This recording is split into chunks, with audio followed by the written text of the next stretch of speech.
ನಮಸ್ಕಾರ ಸ್ನೇಹಿತರೆ, ಎಲ್ಲರಿಗೂ SR TV ಕನ್ನಡ ಚಾನಲ್ಗೆ ಸ್ವಾಗತ. ನಮ್ಮ ನಿತ್ಯ ಜೀವನದಲ್ಲಿ ನಾವೆಲ್ಲರೂ ಏನೇನೋ ಕೋರಿಕೆಗಳನ್ನು ಬೇಡಿಕೊಳ್ಳುತ್ತೇವೆ. ನನಗೆ ಇದು ಬೇಕು ಅದು ಬೇಕು ಎಂದು ಆಸೆ ಪಡುತ್ತೀವಿ. ಎಷ್ಟೋ ಕಷ್ಟ ಇದೆ, ಅದೆಲ್ಲವೂ ಹೋಗಲಾಡಿಸು ಪರಮಾತ್ಮ ಎಂದು ಕೇಳಿಕೊಳ್ಳುತ್ತೀವಿ. ಆದರೆ ನಿಜಕ್ಕೆ ನಾವು ಯಾವ ಸಮಯದಲ್ಲಿ ಬೇಡಿಕೊಳ್ಳಬೇಕು?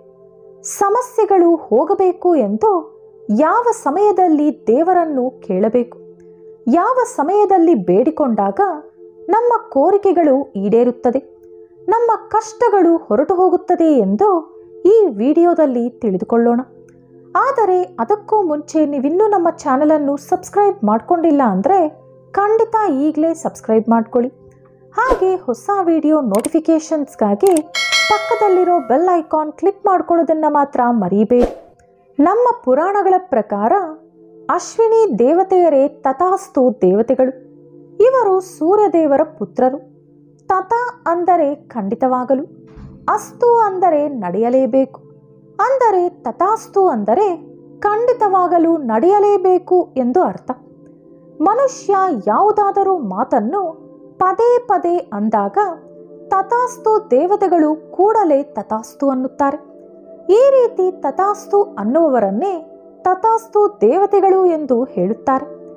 ಸೂರ್ಯನ ಹೆಂಡತಿಯಾದ ಸಂಧ್ಯಾದೇವಿ ಸೂರ್ಯನ ಶಾಖವನ್ನು ತಡೆಯಲಾರದೆ ಕುದುರೆ ರೂಪ ತಾಳಿ ಕುರು ದೇಶಕ್ಕೆ ಹೋಗುತ್ತಾಳೆ. ಕುದುರೆ ರೂಪದಲ್ಲಿದ್ದ ಸಂಧ್ಯಾದೇವಿಯನ್ನು ನೋಡಿದಂಥ ಸೂರ್ಯದೇವರು ಕೂಡ ಕುದುರೆ ರೂಪ ತಾಳಿ ಸಂಧ್ಯಾದೇವಿಯ ಹತ್ತಿರ ಹೋಗುತ್ತಾರೆ. ಈ ರೀತಿ ಇವರಿಬ್ಬರು ಒಂದಾದಾಗ ಇವರಿಗೆ ಜನಿಸಿದಂಥ ಮಕ್ಕಳೇ ಅಶ್ವಿನಿ ಕುಮಾರರು. ಇವರನ್ನೇ ತಥಾಸ್ತು ದೇವತೆಯರು ಎಂದು, ದೇವತೆಯರ ವೈದ್ಯರು ಎಂದು ಕರೆಯುತ್ತಾರೆ. ಅಶ್ವಿನಿ ದೇವತೆಯರು ಯಾವಾಗಲೂ ಒಂದು ಚಿನ್ನದ ರಥದ ಮೇಲೆ ಕುಳಿತು ಪ್ರಯಾಣಿಸುತ್ತಾ ಇರುತ್ತಾರೆ. ಇವರು ಅತಿ ವೇಗವಾಗಿ ಪ್ರಯಾಣಿಸುತ್ತಾರೆ.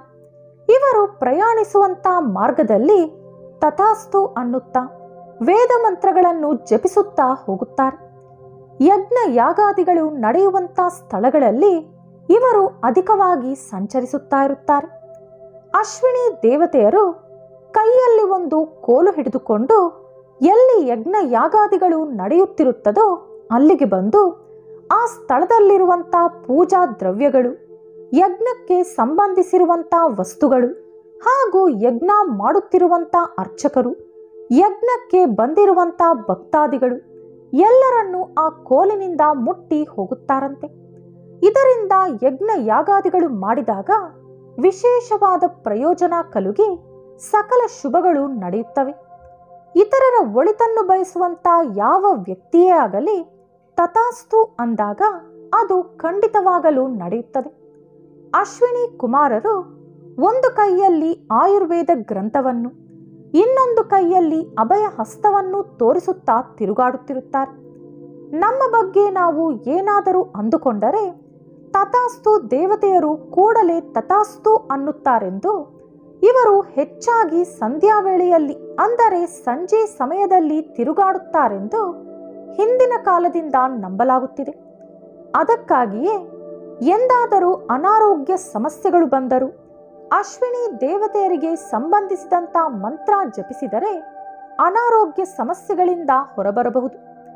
ಆದರೆ ಅಶ್ವಿನಿ ದೇವತೆಯರು ಪ್ರತಿದಿನ ಒಂದು ಪ್ರತ್ಯೇಕವಾದ ಸಮಯದಲ್ಲಿ ಭೂಲೋಕಕ್ಕೆ ಬಂದು ಸಂಚರಿಸುತ್ತಾರೆ.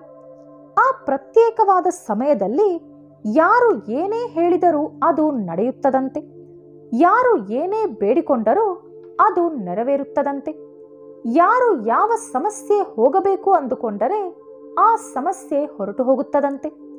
ಆ ಸಮಯವೇ ಸಂಧ್ಯಾ ಸಮಯ, ಅಂದರೆ ಪ್ರದೋಷ ಸಮಯ. ಪ್ರತಿದಿನ ನೀವು ಪಂಚಾಂಗ ನೋಡಿದರೆ ಅದರಲ್ಲಿ ಸೂರ್ಯೋದಯ, ಸೂರ್ಯಾಸ್ತದ ಸಮಯ ಬರೆದಿರುತ್ತಾರೆ. ಸೂರ್ಯಾಸ್ತ ಸಮಯಕ್ಕೆ ಸರಿಯಾಗಿ 24 ನಿಮಿಷಗಳ ಮುಂಚಿನ ಕಾಲವನ್ನು ಸಂಧ್ಯಾಕಾಲ ಎಂದು ಕರೆಯುತ್ತಾರೆ. ಇದನ್ನೇ ಪ್ರದೋಷ ಕಾಲ ಅಂತಲೂ ಕರೆಯುತ್ತಾರೆ. ನೀವು ಈ ಪ್ರದೋಷ ಕಾಲದಲ್ಲೇ ದೀಪ ಬೆಳಗಿ ಪೂಜೆ ಮಾಡಬೇಕು.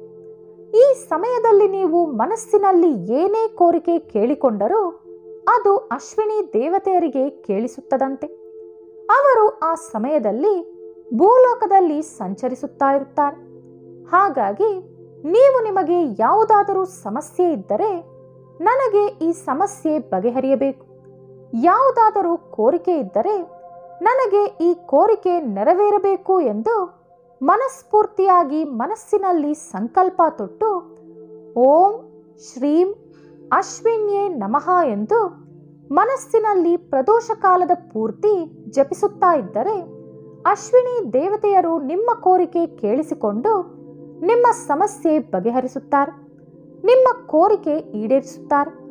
ನಿಮಗೆ ಯಾವುದೇ ಸಮಸ್ಯೆ ಇದ್ದರೂ ಅದು ಹೊರಟು ಹೋಗುತ್ತದೆ. ಹಾಗಾಗಿ ಎಲ್ಲರೂ ಕೂಡ ಪ್ರದೋಷ ಕಾಲದಲ್ಲಿ ತಪ್ಪದೆ ಮೇಲೆ ಹೇಳಿಕೊಟ್ಟಂತ ಮಂತ್ರ ಹೇಳಿ ನಿಮ್ಮ ಕೋರಿಕೆ ಕಷ್ಟವನ್ನು ಅಶ್ವಿನಿ ದೇವತೆಯರಿಗೆ ತಿಳಿಸಿ ಈ ಸಮಯವನ್ನು ಸದ್ವಿನಿಯೋಗಪಡಿಸಿಕೊಳ್ಳಿ. ಇನ್ನು ಈ ಸಮಯದಲ್ಲಿ ಕೆಟ್ಟ ಮಾತುಗಳನ್ನು ಆಡಬಾರದು. ಯಾರನ್ನಾದರೂ ಬೈದರೆ ಶಪಿಸಿದರೆ ಅದು ನಡೆಯುತ್ತದೆ. ಈ ಸಮಯದಲ್ಲಿ ನನ್ನ ಹತ್ತಿರ ಏನೂ ಇಲ್ಲ ಎಂದು ಹೇಳಬಾರದು, ಹಣ ಇಲ್ಲ ಎಂದು ಸುಳ್ಳು ಹೇಳಬಾರದು. ನೀವು ನನ್ನ ಹತ್ತಿರ ಏನೂ ಇಲ್ಲ ಎಂದು ಸುಳ್ಳು ಹೇಳಿದರೆ ಅಥವಾ ನಿಜವಾಗಲೂ ನಿಮ್ಮ ಹತ್ತಿರ ಇಲ್ಲ ಅಂದರೂ ಕೂಡ ನೀವು ಇಲ್ಲ ಎಂದು ಹೇಳುತ್ತಾ ಇರಬಾರದು. ನೀವು ಯಾವಾಗ ಯಾವುದನ್ನು ಅತಿಯಾಗಿ ಹೇಳುತ್ತಾ ಇರುತ್ತೀರೋ ಅದು ಇಲ್ಲದೇನೆ ಹೊರಟು ಹೋಗುತ್ತದೆ, ಅದು ನಿಜ ಆಗುತ್ತದೆ. ಇನ್ನು ಆರೋಗ್ಯವಾಗಿದ್ದು ಕೂಡ ನನಗೆ ಹುಷಾರಿಲ್ಲ ಎಂದು ನಾಟಕ ಆಡಬಾರದು. ನೀವು ಹುಷಾರಿಲ್ಲ ಎಂದಾಗ ನಿಮಗೆ ಹುಷಾರಿಲ್ಲದೇನೆ ಆಗಿ ಹೋಗುತ್ತದೆ. ಇನ್ನು ಮಕ್ಕಳನ್ನು ನೀನು ಉದ್ಧಾರ ಆಗಲ್ಲ ಎಂದು ಬೈಯುವುದು, ನೀನು ಯಾವುದೇ ಪ್ರಯೋಜನಕ್ಕೂ ಬರುವುದಿಲ್ಲ ಎಂದು ಹೇಳುವುದು ಮಾತನಾಡಬೇಡಿ.